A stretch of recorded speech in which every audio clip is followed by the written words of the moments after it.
or economic development in Ashley. I'm from Ethiopia. I don't have any preferred pronoun. Please introduce yourself as well. Hi everyone, my name is Vishaka. My preferred pronoun is she and they. My name is From the leaders. Marina speaking first, she or they. Papa speaking second, he or they. 15, she. Sajid speaking first, no preference. Wasif speaking second, the third.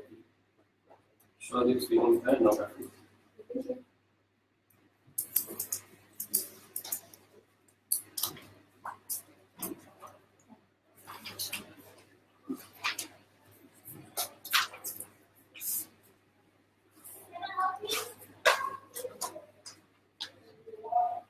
The beginning of the work from inspired of Egypt's life of war, this house supports Ethiopia's construction of the GERD and our following the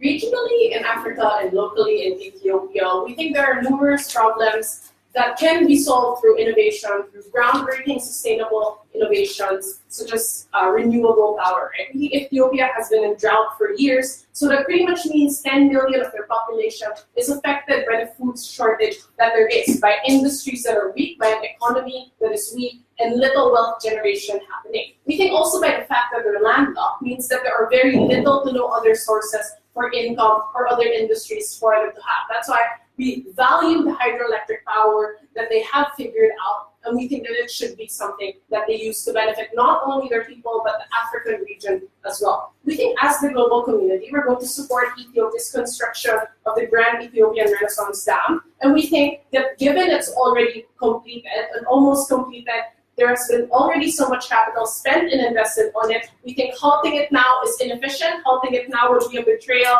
of Ethiopia to its people. We are also willing, under our stance, to negotiate with Egypt. So we're going to explore diplomatic options. Like, for example, Egypt also benefiting from the dam, given they are in cross-duplication to Ethiopia. We think that's a perfectly valid option for us today. Two things I'm then going to prove, right? Firstly is how you're leading to more net harms if you don't build that dam. And secondly, what are the exclusive benefits in our model? Firstly, on how there are more net harms if you refuse or if you help Ethiopia in that, right? Firstly, we think as a global community, we have to respect that country's mandate to its people, its mandate towards progress and development. Demanding Ethiopia to help to help the building of that dam or to shut it down now that it's nearly done is a betrayal to their people. They built that dam in order to stimulate industries, to have cheap energy sources, and we think that that's something their people expected and demanded from them. We think we worsen the situation further because it's impossible to develop if you don't give them any catalyst for development. Literally, people are starving. Literally, there are no industries that are going to develop. There are rotational blackouts, for example.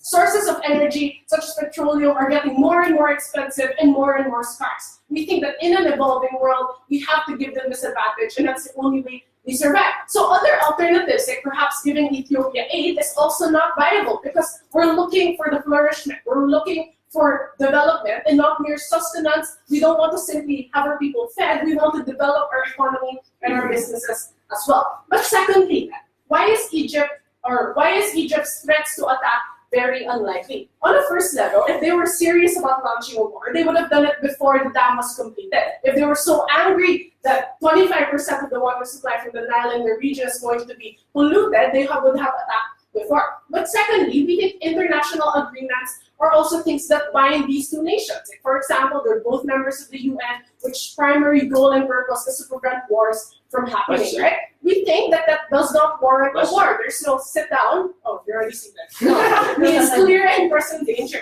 That's why, for example, even if North Korea and Kim Jong-un want to harvest so much nuclear weapons, it's not a warranted reason to launch a war and to bomb North Korea. We think we have standards as an international community, and we think that if those things are broken, it gives more harm to the country that did that irrational and wrong thing than they do benefit, right? We think 25% of water are things that can be lost, but are things that can be replaced. If you have salinization, that's a very popular technology in that region. We think they can easily adjust to that already, right? They can even import water in the worst case, or find other industries to develop for that trade-off, right?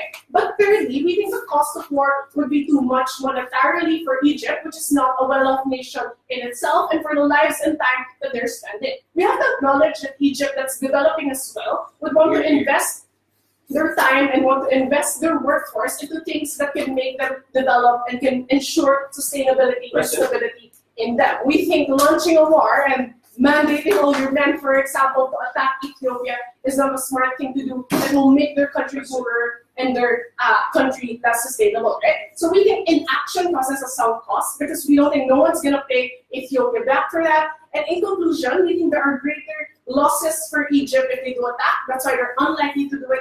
And secondly, given that there are existing, accessible, and viable options for Egypt, which are real technologies that already exist, they just have to adapt to it. We think that's something that's perfectly fine to deal with. If Egypt has option of like getting water from other sources, I think Ethiopia should also have option of getting water from other sources. Okay, so I already told you the other sources of energy. Right now, it's petroleum, right, which is expensive, which is like beginning to be scarce. So why do we value renewable energy on the first place, right? I don't think they understand. It's because it doesn't run out. Like your water will not stop moving, but your oil will stop moving. Will stop occurring, right? So we think it's a better option. That leads me exactly to my second argument, which I'll integrate that UI into as well, right? There are guaranteed benefits with 6,000 megawatts in being the 7th largest dam in the world. There's a secure energy source. There's easy lifestyle for citizens who live there. You no longer have to live with rotational blackouts. You see the growth of industries and wealth generation. Because to have the growth of industries, for example, you need power to generate those factories, for instance. And that power is expensive because even if it's an alternative that exists, which we agree with, it's an alternative that doesn't make sense if you can provide it by yourself for a cheaper price as your own country, right? So we don't think that it's a beneficial thing for them to have as an alternative. But secondly, we have to take a look at it from the larger spectrum, right? Regional access to cheaper and sustainable energy. The reason why renewable energy is going to be cheaper is because it doesn't run out. Yeah, so being that they're the largest exporter of energy, we think that more countries within that region are also going to benefit. Neighboring countries, because they're in close proximity to each other, just build bars so that they can export that energy, right? We think the more we delay the shift to renewable energy, which is what opposition side is attempting to defend, is going to be more difficult. We think it's better for African states to shift to green tech now, to shift to sustainability, in order for it to be cheaper and in order for them to accrue their return on investment quicker and in larger amounts. We think it's an exclusive benefit coming from our side. Because at present, no other country is going to build or export renewable energy coming from that region. They're solely relying on petroleum and oil and coal, which we think have not done them any good. We think it's more likely that for the entire region to progress its industries, for wealth to be generated by these individual nations regionally, if they do have a secure source of energy, which is likely to be secure given that it's so large and so prominent. So in conclusion, the harms that will accrue, that 25% of polluted water, are things that we could cope with, things that have alternatives, but the benefits are things that you will never get if you stick to status quo. We're very proud to propose. Thank you, Prime Minister. Please present your case to your proposition.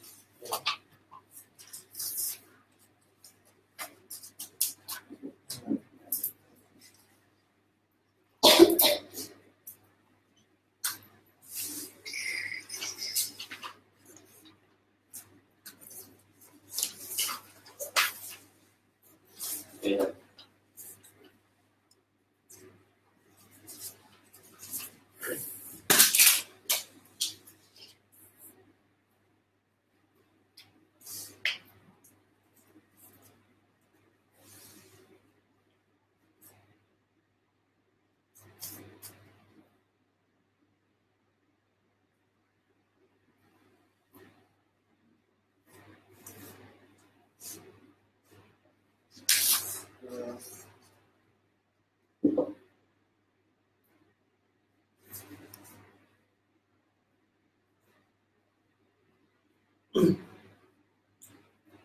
This is not an actor debate. This is not the motion this House, as Ethiopia supports Ethiopia's decision.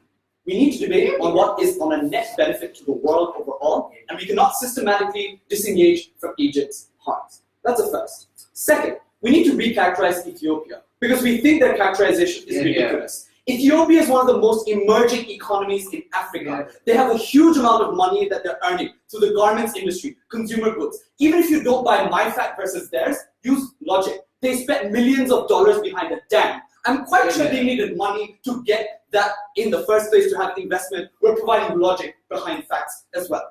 First bit of recharacterization. Secondly, we don't think there are such alternatives for Egypt. First, because automatically we already see while Ethiopia is on an up, Egypt is on a down. Because of the historical wars they talk about. They've been through revolutions that have overthrown leaders. There's a crippling economy that is not as strong as it was during the ancient periods of time. We're not quite sure why that characterization exists. No. They then tell you, look, hostility itself is a good thing because, look, at least you're benefiting yourself. They have other alternatives. We need a cheaper source because petroleum is expensive. Okay, but the alternative that Egypt has is salinization, which is also expensive. I'm not quite sure why. Making it cheaper for Egypt and making it more expensive for Egypt and cheaper for Ethiopia, and the converse is mutually exclusive. We have the alternative in our world as well. Lastly, they say war is unlikely to happen at all. We think we'll already show you in our constructives that war is likely, but they never give you evidence as to why. We think in Africa, war is the most likely to happen in any continent. We see continuous wars between Uganda, Rwanda, and Congo. No matter the fact that they're in the African Union, they do have diplomatic relationships. Not quite sure why. I'll give you incentives as well to do this later on. But lastly, neighboring countries benefit because they get electricity. There are two things we need to learn here. First, if we trade it off in the short run, there's always an incentive for all countries to work together and build this energy in the long run, because by logic they need it, so they're always not just going to let it go in the long run. But secondly, it's completely speculative, which is to say, you, being an Ethiopian country who has political turmoil between the Tigrayans, the Amharas, and Oromos, and no proper political decision mandate, we're not quite sure what the actual decision will be. It might benefit the rest of Africa. I don't know what the prices of the product will be. I don't know which countries will benefit. It's all speculative. But the harm to Egyptians is direct and continuous. We think you can't base speculative benefit and compare it to a tangential, tangible harm that you can have. On a comparison, ladies and gentlemen, we're not sure why that's worth it. Before my constructive show. Sir, your amazing garment industry in Ethiopia is something that's exploited and it faces competition in Bangladesh, Indonesia, and Burkina Faso. Okay. So why should you not aim for something that's simple? The world has 7 billion people. All of them need clothes. All of them can survive. We're not quite sure why, just because Bangladesh has an industry that serves the entire demand of the entire world. Very weird logic. Okay, so here's the first principle we need to have to win this debate. We think ownership is important. Why is this so? And we think Egypt has ownership over Nile. Two reasons why. First, the resources allocated in this world give ownership to the people that this resource is allocated to. Sure, it's vague when it's about seas, but at worst, it's a shared ownership that the sea itself or the river itself, the places that it goes to, the countries have to share together. That's the first. Second, we'll argue that Egypt has greater ownership than any other country in this world over Nile, which is to say that it has historically been a guardian of the Nile. So even if it was given the Nile arbitrarily, it has put in effort to preserve the Nile, use it as a tourist attraction, use it as one of its primary sources of water. The conclusion of this is simple. You're morally stealing a product from a country. This is important for two reasons. One, that's a horrible precedent to set in this world where you say countries can just steal from each other and that's a way to go on about it. That's equivalent to saying you can, all small countries can get stolen from larger countries because that's what you're supporting in principle. Secondly, we're not going to want, even on a value judgment, that's a good thing. That's the first principle of why on a tangent, because you can't weigh out benefits to one group and harms to one group. It's a principle you need to protect, and that's the first principle. Secondly, there's a uniqueness of this resource as well. Water is not just any other resource. This isn't a product, this isn't oil, this is petroleum. This is essential to survival. Why is it so essential for Egyptians? Because Egypt is a desert. The only source of fresh water Egypt has is through the Nile, ladies and gentlemen. So what do? You not only harm Egypt, you harm the most vulnerable in Egypt. So first, because you're restricting water, the most vulnerable who are in the agricultural industry, low-income workers, lose out on their jobs in Egypt. Second, water prices obviously go up because the supply of water is less, which means, ladies and gentlemen, poor people find it harder to access water because water is more expensive. The simple principle is thus: you kill the most vulnerable people. It's not only stealing, it's killing, ladies and gentlemen. I'm not sure why any of their economic benefits is worth killing certain individuals as a principle. They need to engage in principle. Okay, tangible benefits, macro level. Why is Egypt likely to go into war? First, Fattah al-Sisi is the military dictator that is, by the way, elected through a semi-democratic political mandate, which means, ladies and gentlemen, his ability to hold on to power depends on his ability to show strength and the ability to carry out change and carry out his threats. The only way he will keep hold of power is by proving the promises he makes will be carried out. So it's very likely that he actually will carry out this thing. Secondly, Egypt is a dictatorship, while Ethiopia is a democracy. We can't rely on Egypt to be as sustainable and as constricted in the actions as we can on Egypt. So it's more likely Egypt will be on the hot side. 6 minutes, not 2 claps. Why do we think this is bad? Even in the worst case, even if it's an all-out war, we think there will be things such as diplomatic disengagement from Egypt, using the Egyptian political capital of their stronghold in the African Union, Israel, Saudi Arabia, Middle East, to put diplomatic pressure. They will harm the communication channel of Ethiopia to other countries. Why is this communication channel important? Because African infrastructure is weak. All of Ethiopia's exports depend on that communication channel. So if you harm your communication channel, the RMG industry gets harmed. Every other reason why Ethiopia is improving gets harmed. We think, ladies and gentlemen, that systematically means Egypt will react and it will harm the people within Ethiopia on a greater level, even if they get electricity. Their way and channels through political ways of making deals are likely to be pressurized, and their channels to the rest of the world are reduced. Lastly, we think for the first time in a long time, we have hostility within Africa, which is one of the massive things we've solved in the recent past. When the African Union has unified each other, every time there's a policy that's unifying and helping Ethiopia, Egypt is likely to oppose. We think, ladies and gentlemen, and our second speaker will talk about this, that destroys the way Africa functions. We're not quite sure why one country is more important than the other. There's a principle here, ladies and gentlemen, that you can't violate. We expect principle engagement.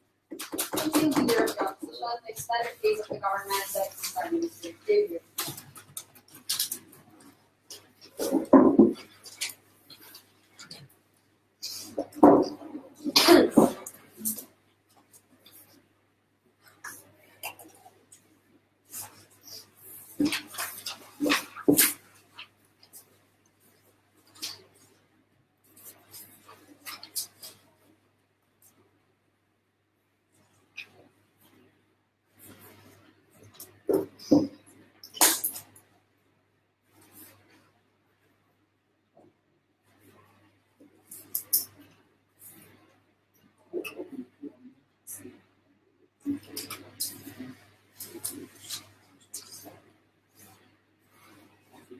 As a global community, we think it is equally a principle for us to respect the sovereignty of nations and to determine for themselves what they want to do within their territory, even if it might affect, to an extent, other countries. And this is assuming but not conceding that the harms that they present on their government opposition model is true. What is the first principle that they presented to us? They said that, you know what, if we stop giving them water supply, it will automatically become a moral harm because we're stealing from the water that has led to agricultural production and tourism.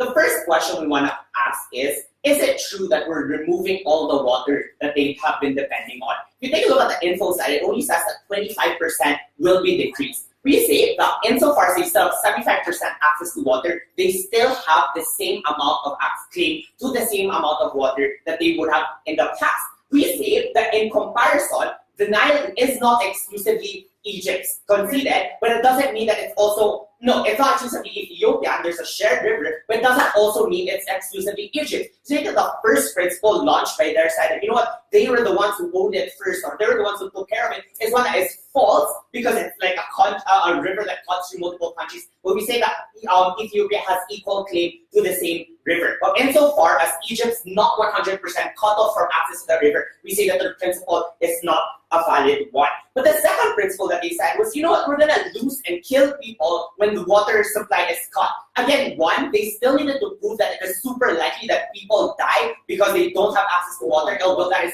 impossible. But second, the reasoning that they provided to you was that, one, they hinged this principle on a pragmatic outcome to which they still have to prove under their side. But second, we say that if it's about the prices of water, then given that the cost of electricity in the region will go down, because obviously Ethiopia cannot just use all the electricity it is now producing, it is more likely to export, and we think that the international community can demand them to export that electricity at lower costs than Egypt can produce their own electricity. What does that mean? That means that even if water prices go up, electricity prices go down. And we say that the net cost of standard of living for people who are poorest of the poor are still the same on either side. But what you get under our side is Egypt now has more access to electricity and can stimulate their economy the same way we know that the less amounts of rotational brownouts exist within these regions, the more amounts of productivity they are able to have. We say that given that Africa does not have reliable energy sources, in and of itself, we say that this dam can do good for Egypt, and we think it is likely to do good for Egypt, given that countries would now have to make these trade-offs and would have to come to these consensus to say, if in place of this water, we will demand more electricity from you. We see that as a pretty much possible idea. The second thing we want to talk about is likely for Egypt to go to war. And opposition side said, you know what, Egypt is like in a dictatorship, and they're likely to go to war because they'll just force people to go to war. But note how earlier in his speech, he also argued that there's clear political instability within Egypt, but there is also a crippled economy. Meaning, one, if the economy is truly crippled, they don't have the capacity to go to that war and fight it. So there's a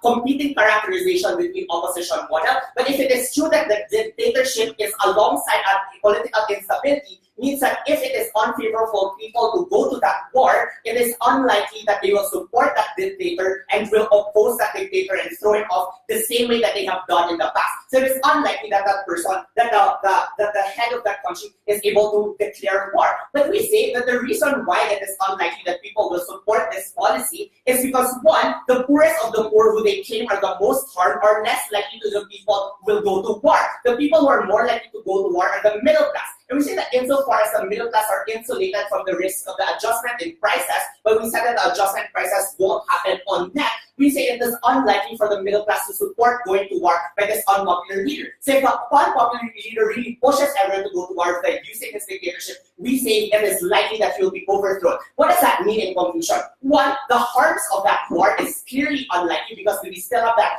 crippled economy, but the political instability makes it an unsavvy politician, a political strategy to push under their side. Okay. Yes. Stop engaging worst case, engage best case. We know that there's a less probability of happening war, but Egypt will still act to some extent. Talk about the trade-off of communication channels, diplomatic pressures, economic trade, and political relationships, and why that's okay. If Egypt exists with an unpopular leader that is not democratically elected, how is he going? They needed to prove that in the international community, they are likely to be seen as the legitimate leader that will block these types of things. So we say that they needed to prove that Egypt is so powerful in the world that if it declares these types of things, it is likely to win. But we say that insofar as the world is against going to war or against all these types of things, the diplomacy that will occur under government model is probably trade agreements for water or for electricity that we think that Ethiopia should be able to make. And we say those types of trade-offs don't significantly harm either country, but in fact create mutualism and symbiotic relationships that both are able to benefit from water and cheaper electricity within the region. It is clear that we should win this debate. What am I going to extend on? We say that it is good for that we cannot allow countries to be bullied with the threat of war or other diplomatic threats. We say that in the best case that they are able to threaten with war and follow through on that threat. We say that the worldview that we want to operate in are things that there is more like precedence for diplomacy, that wars not ought to be used as a tool to force countries into submission. And we see that happening why we're willing to negotiate with North Korea rather than go to war with North Korea, or even the unwillingness of the West to go to war in Syria. We say that for Ethiopia to stop building just because it is threatened of war is to legitimize the use of the threats of war as a way to get what you want and to meet political ends for countries. We say that this should not be legitimized as a principle, that these threats should not be something that we allow to poorest countries. We say that as a principle to battle their principle, we say that this is something the international community cannot support. But lastly, we say that it is good that we have a more stable exporter of electricity within the African nation. If you take a look at how rotational brownouts happen in countries like in Africa that don't have stable sources of electricity, this means like productivity costs when you have to shut down a factory when there is no electricity. We say that the dam could export to Egypt, it could export to Eritrea, it could even export to Sudan. And we say that the stable and efficient costs of this electricity versus the requirement to rely on fossil fuel and other things makes it more sustainable for Africa as a region to develop. When it has a clear source of all these economic growth, you cannot trade that off for the phantom forms of like death on individuals when you said it is unlikely to happen. If Egypt will truly threaten Ethiopia, we say that the threats will come in the form of diplomacy, and that diplomatic thing means that we can create trade agreements between both countries rather than a harm under their side, that we will stop talking to each other and that we will continuously threaten each other on both sides. We are proud to propose.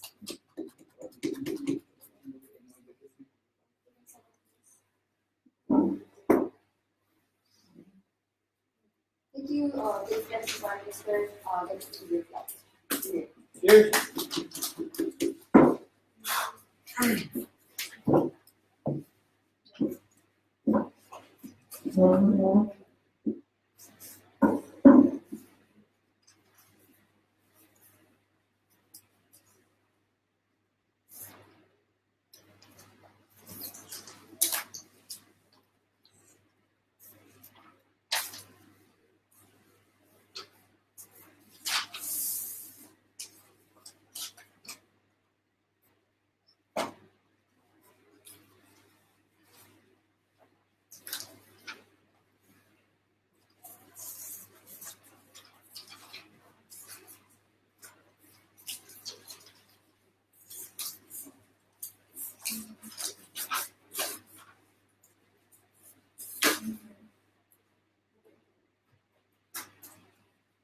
Sorry.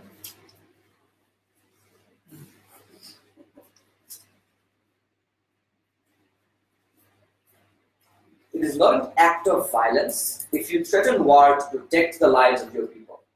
We think that the final argument from the DPN is particularly problematic because this in itself is where there is direct and explicit harm on a vast majority, to be specific, 100 million of Egyptian people in exchange for a potential tangential benefit which is extremely speculative. If that kind of an assault does not deserve any response but should be treated only with diplomacy, then I don't know when just war threats are actually going to be legitimate. This is actually a position where a threat of war is in fact legitimate.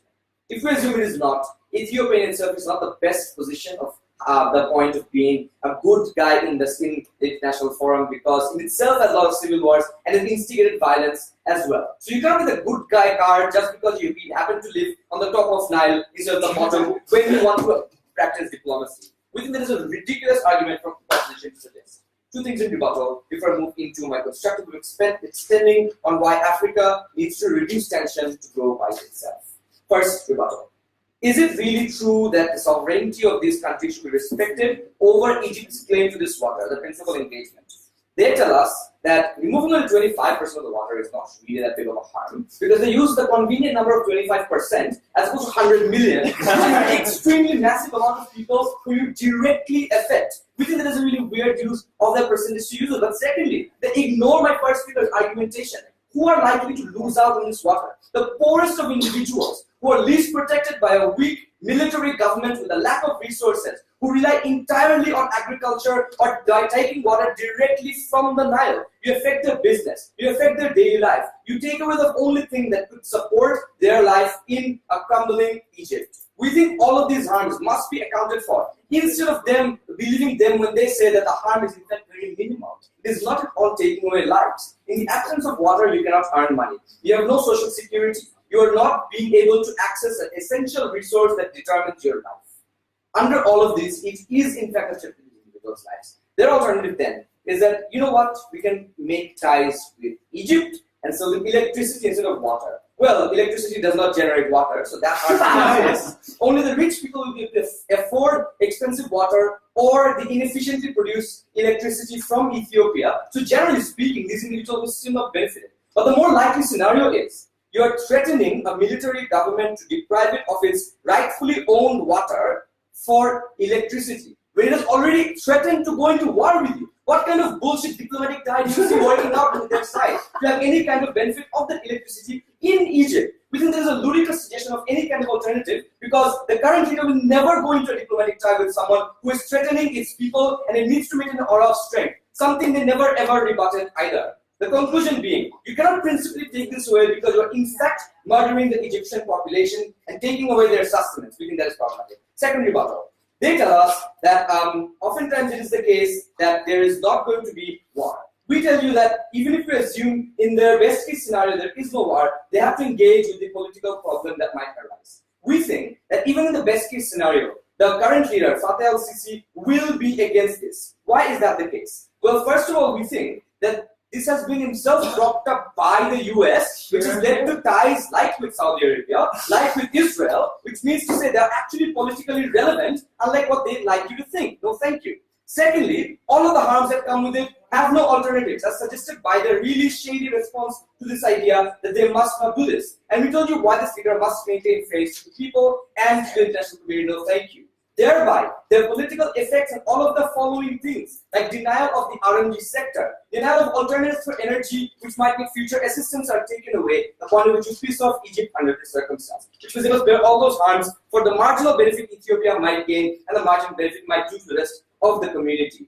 But what do we further tell you? We think that the greatest harm that they essentially do in this case is to ensure that there is greater political instability within Africa. Why is this bad? Because Africa in status quo is on a roadmap to develop itself by unifying one another. Oftentimes there has been greater transition in general of the people from where they used to always have wars to one where they're just trying to prop themselves up. We think this is a point where there needs to be better political stability. Before I move into the extensions argument, Note how the only claim that we want is that we need to get them water. We were willing to say that we can fund like the desalinization of water should we be able to create industries with this types of that. These should be comparative to those models. Right, so Ethiopia can now build a dam, maintain a reservoir, build renewable energy sources, fund Egypt, to kill them, and everything else that they need to do to ensure their model somehow works. We think there is inherently a very improbable scenario because they themselves claim that Ethiopia is struggling. We think that, ladies and gentlemen, in those circumstances, can they protect water resources or get electricity to Egypt? What are the further harms that are likely to arise? First of all, we think that the argument that there is going to be a lot of benefit of the electricity to the rest of Africa is extremely speculative. Because, ladies and gentlemen, oftentimes you need to realize that Ethiopia in itself is in political turmoil. It itself has a lot of infighting, where the different tribal political groups damage each other's properties, where in 2016 we saw them burning down their own garments factories. This is of direct harm to property that arises within the country. We highly doubt that that's going to be efficient enough to ensure that you protect the electricity resources across the entirety of Africa. So we think the alternative that they expect, that you must have renewable energy, will be something that they need to go through regardless in the future. We think if we need to do that in the longer term, where in the short term there is some harm of a lack of electricity, we are willing to bite that bullet and tell you that is a fine harm. Here, the final point about unification. We think that it is important that Africa unites because there are a lot of natural resources that can be put to great use if the African Union is actually used properly. Yeah. Why is this important? Because they are always dependent on the West and other developed countries for any kind of resource or development. This is bad because historically these are the countries that have oppressed and taken away a large amount of the resource that would have allowed them to sustain a long time back. Continual dependence on individuals that are politically so much stronger than you means you always have weaker bargaining power in trade deals. Giving away your natural resources for less than you can actually garner. Giving away less resource and getting less benefit to yourself. Attempting to remain united will ensure that these communities can survive by themselves. In the long term, dependency on the West and other countries is only problematic for countries that are particularly unstable and need themselves to be cared. Why do we win? We show you why you are actively killing or threatening the lives of a large number of Egyptians for the exchange of a prospective benefit to Ethiopia or the rest of Africa, which can be easily generated in other ways. Very possible. Thank you.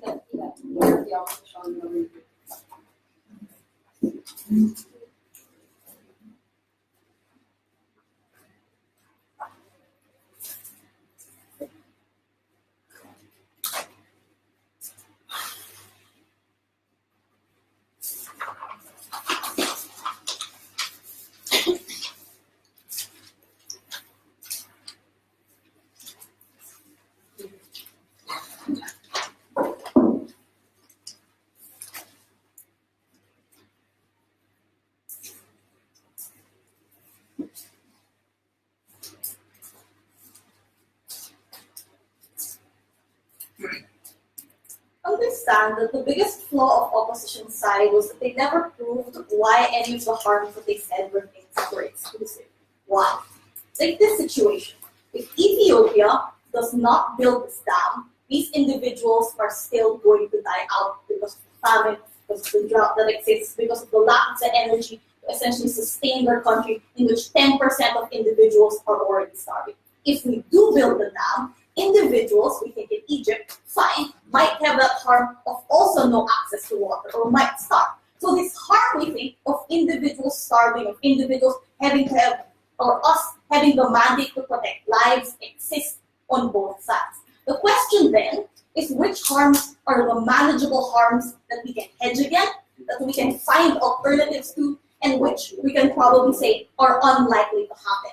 First thing that I want to talk about is that which just harm is more likely to happen, or which scenarios are we really going to end up with. The first thing they tell us is that Egypt will go to war because President Al-Sisi must sit down, be able to stay in power and show that he can essentially fulfill his promises. Why is this not true? Because even if they make promises, we think Al-Sisi and many dictators have the primary goal of at least that these promises be successful and that they still have a country to rule in at the end of it. Meaning, even if he promised that he will go to war, if he does not think he will win and that the end result is him politically in a worse situation, he is willing to take that hit on his image if it means he still has a seat in power. And we think that's something that's more likely to happen precisely because of Marina told you. The idea that there's a grave cost to war that happens. Egypt and Ethiopia do not even have a shared border, such that Egypt probably going to have to march its troops throughout Sudan just to be able to get them. So we don't think that war is likely to happen, especially under the characterization of opposition,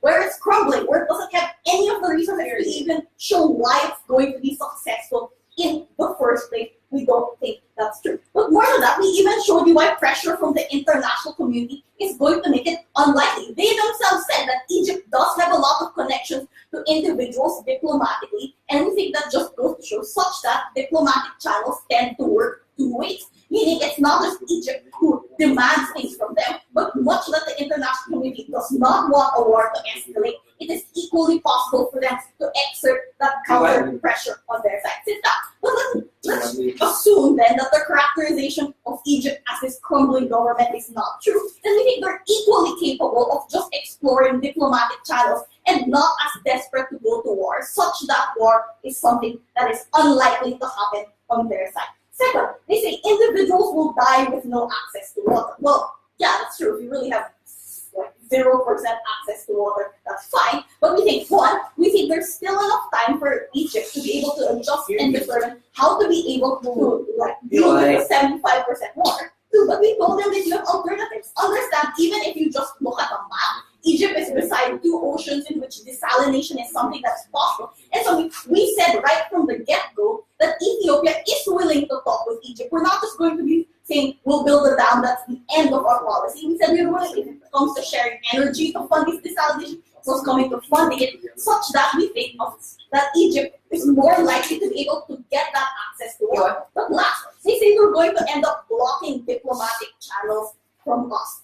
First, if these diplomatic channels are such that they are willing to stop talking to Ethiopia just because of what Egypt says, then we don't think they're valuable diplomatic channels because they're probably not our allies to begin with anyway. But two, it's unlikely because you cannot block a diplomatic channel from a country that's doing what it needs to do in order to save its individuals. We think imagery is very important in diplomacy, and we think the way in which you are perceived is something that is going to be affected. Sit down.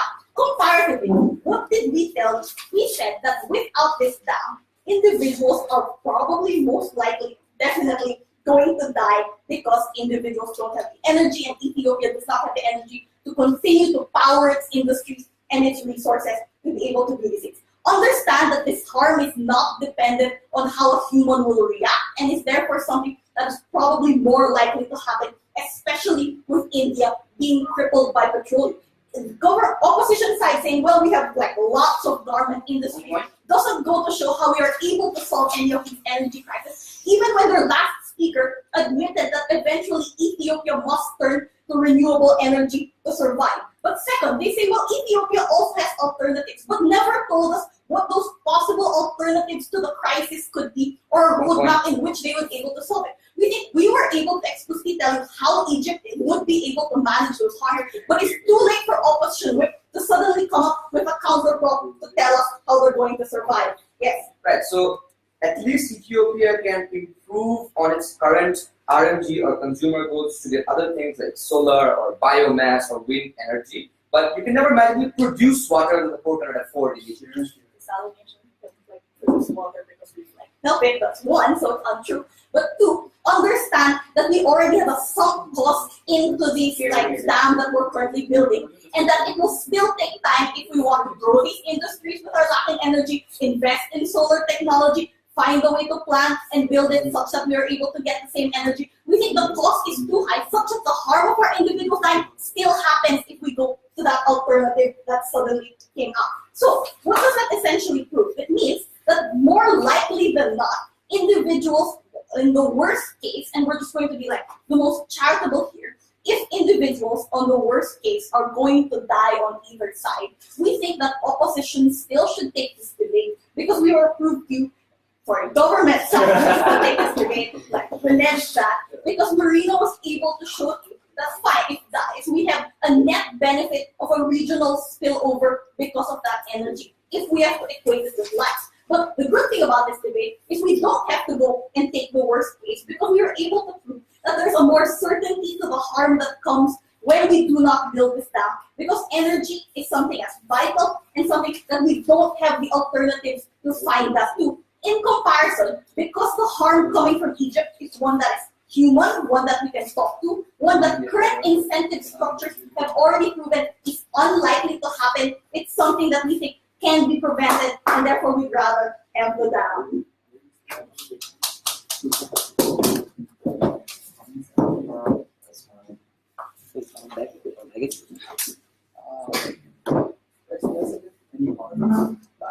Oh, I have.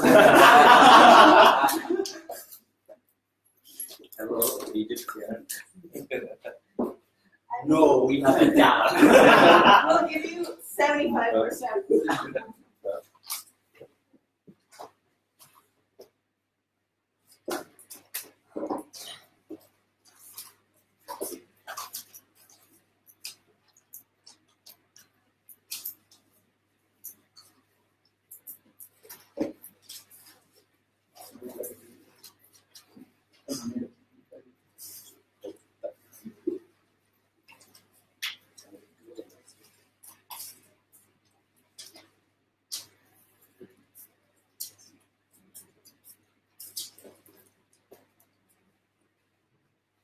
Let's frame this debate really easily to help you judge, right? Firstly, principles, and secondly, pragmatic outcomes. In terms of principle, recognize the principle was largely dropped at the latter parts of the proposition speech. Because what they're essentially saying is, if you have anything within your border, you're allowed to do anything. What does this mean? And this is incredibly important. If you have a particular river, or if you have a sea, then you are allowed to pollute it as much as possible, even if it affects other countries that are connected within the sea or connected within the water. What does this mean? There's a reason we have international maritime laws within water boundaries. It's because to protect people who have shared resources within a particular area, which is to say that you might have ownership over your resources so much as to you can get benefit out of it, but then at the point at which you start harming other people is the point at which you stop doing it and there are international laws to protect it. But more importantly, just ignore my first speaker's argument of how it sets a wrong precedent, that you are now allowed to do anything and everything. especially in a country like Africa, in a continent like Africa, where a lot of resources or a lot of boundaries are drawn arbitrarily, which says that a lot of resources are shared. And all of that also trickles down to African Union, which I'm going to go to later. But this also has a precedent effect within the continent, which you're not allowed to do. But what they tell you is that, oh, but you should not accept the bullying of war. I'm sorry, the war in and of itself, and the threat of war, is an act of self-defense when the Egyptian government recognized the people and the quality of their lives that they're going to be affected. Which is to say that this threat of war has been used as a tactic, as a form of self-defense rather than anything else. The conclusion of all of this is very simple. They have almost nothing in their principle except of some shady principle of bullying. We have tangible, concrete implications in principle of international laws, international boundaries, and that clearly gives us the principal victory of this debate. I don't think they can just win it on pragmatic outcomes, but they lose it by a margin in their case too. How? First, let's deal with three entities: Egypt, Ethiopia, and then the rest of Africa. Egypt, right? And their mitigation to this seems like really improbable. They tell you desalination is the first bit of mitigation that they want to do. Understand desalination and who does desalination and who is capable of doing desalination. Desalination is done by the oil-rich countries of the Gulf who are able to do desalination because of their economic and financial might. Desalination is an extremely expensive process. Recognize the Cape Town water crisis. Cape Town literally is beside a sea. I do not see them desalinating water. It requires a lot of expensive plans to do so. It requires a lot of expensive things to do so. But as matter indicates, right? If you look at Cape Town, you'll see that the rich people still have water. So the poor are systematically cut out of the water supply that is created to the supply and demand crisis. 75% of the water, even if it goes, it's still the dearth of supply that is created within that area that affects the most vulnerable groups of people. Let's now compare the vulnerability of the people of Egypt and Ethiopia. And let's be very clear of the benefits in this particular case. I'm going to take another risk. I'm going to tell you that electricity is going to bring about a lot of economic growth. How does this happen to begin with? You now produce 6,000 megawatts of electricity. This will probably allow you to set up some factories and reduce the cost of those factories. Setting up of those factories will still take like 3 to 4 years. You still have a lot of time to build up those industries, etc., in your best case scenario. And in your best case scenario, you're likely to expect jobs as an outcome. That will still is based on either speculative growth or some bit of economic integration that you expect. But more importantly, you're also selling us a lot of electricity to other people. So I'm not sure how much of the electricity that you're using in the domestic world that helps the most vulnerable groups of people within Ethiopia. A lot of those jobs generated will probably not go to the vulnerable groups of people to begin with, because there's a lot of ethnic tension and tribal tension within Ethiopia. So all of that means that their huge argument of economic growth and electricity either in best case takes a long time to effect, but the people of Egypt will be denied of water right now, and there is no absolute solution to this. But more importantly, even if it does occur, still there is no guarantee that this will serve the most vulnerable groups of people. So in comparison, in terms of vulnerability, we affect the most vulnerable groups of people. They have no tangible analysis as to how this goes on. But then they tell you, oh, but in terms of Ethiopia, the alternatives are really bad, right? Petroleum, etc., etc. Here's a problem, right? There are other means of producing electricity that obviously already exist in Ethiopia. It has one of the best airlines in the African region. It has the R&D industry within their borders. Which is to say, Ethiopia has some bit of growth. There has been 6% GDP growth in the last few years. So there's some bit of a functioning economy going on there. So even if the worst case scenario, you have to sacrifice electricity, you need to recognize the trade-off in this particular case. And this is an argument that they have completely not engaged to. The unification of Africa and integration of Africa and how this is so crucial to the Ethiopian economy.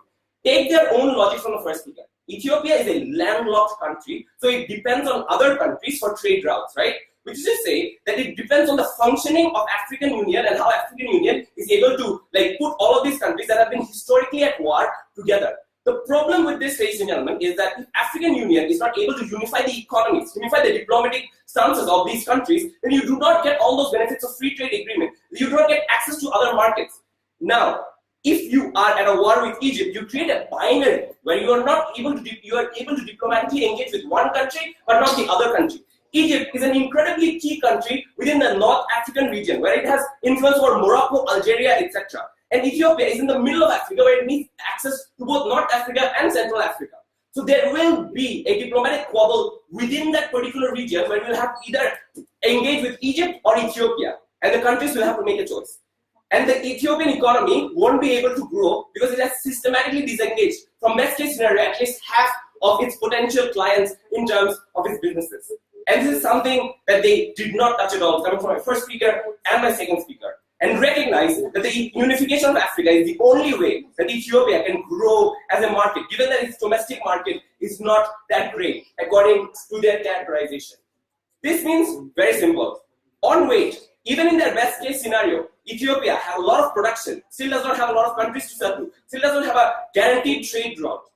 Even in our worst case, people in Egypt, due to desalination, due to having to look for desalination, due to having to look for alternative sources of water, cannot survive because agriculture and water is absolutely essential for agriculture. There is no substitute of water, and we cannot stress on this enough from opposition. And people who are reliant on agriculture usually do not have any other skill set to serve in any other industry, thereby making them the most vulnerable and poor groups of people. In principle, we should not do this, and for pragmatic outcomes, we should not do this either. Vote opposition. Thank you.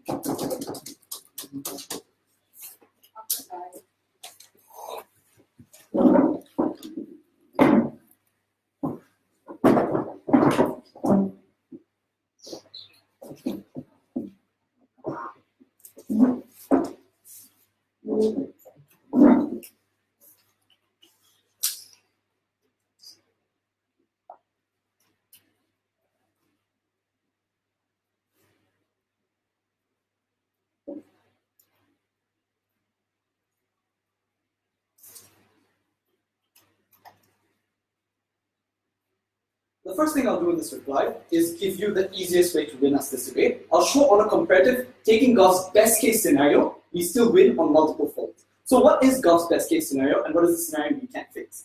Ethiopia benefits by a lot of electricity, which we traded off. Why is this on a comparative still better? I'll give you analysis of, not analysis, I already gave you the analysis, but I'll just remind you of the analysis we gave for comparing Egypt to the benefit to Ethiopia.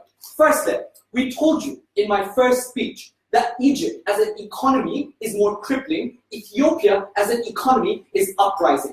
We gave you facts, we proved it with logic, no further response from government. Which goes on to show on a primary motive, if a country is supposed to be protected based on its economy and vulnerability, it should be Egypt. Second, we told you that the harm to Egypt is tangible and certain. It's not just 25% of water, it is 100 million people losing the ability to gain jobs, food through agriculture, losing the ability to get access to water and the basic necessity to survive. The benefit to Ethiopia is at best speculative, where it can happen. We don't disagree in the best case scenario, it can, but we're not, and we contest that it will happen to the extent God presumes it will, because of the political uncertainty associated with Ethiopia, because the allocation of resources associated with Ethiopia. You cannot compare a potential future speculative benefit with a tangible certain harm to the most vulnerable groups. Third, who are the groups of people harmed in Egypt? The poorest of the poor.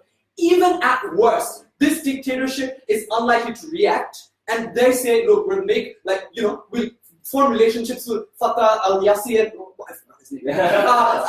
make good relationships with them, fix the problem. We think, at worst, that electricity will be reallocated to the most privileged in Egypt, because it is a dictatorship that doesn't necessarily have to satisfy the poorest of the poor. I'm not quite sure why they cater to the vulnerable group within Egypt that we continuously talk about.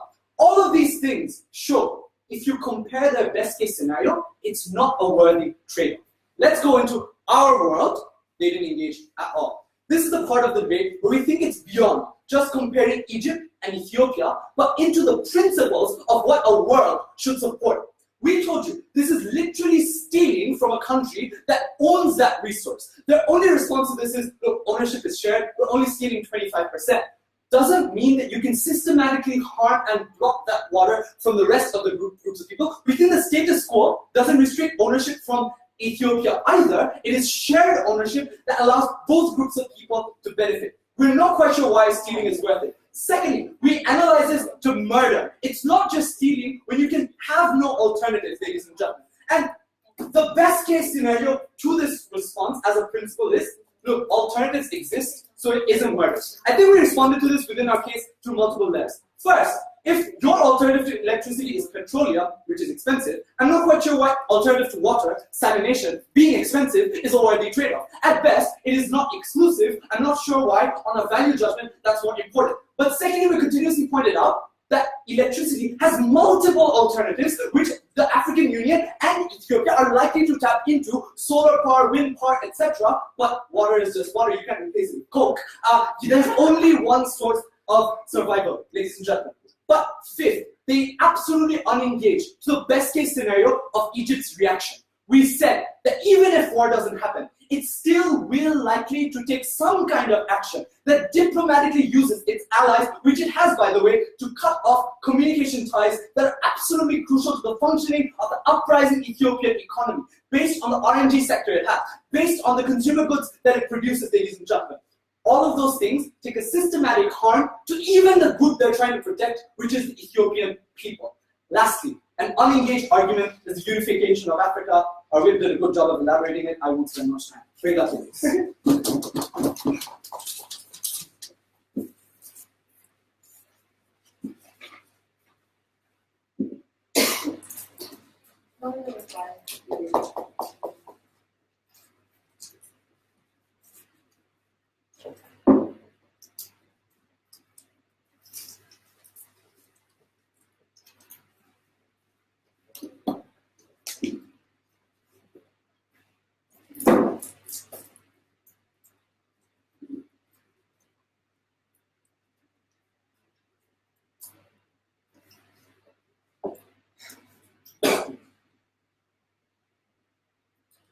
I want you to note that the principles that were launched by government opposition model really relies on one single premise, that if we pull up this dam, it will stop water, even if it's just 25%, and everyone starts dying, agriculture starts dying. Never mind that that myopic view does not account for the capacity for individuals and countries like Egypt to develop given these new circumstances, or the willingness of Ethiopia to help them through those to cope with those circumstances. The first thing launched by Prime Minister was that costs of living would increase. And we said in my response that no, because the net cost of living with when one commodity goes down and the commodity another goes up means that there's a net zero change when it comes to the cost of living.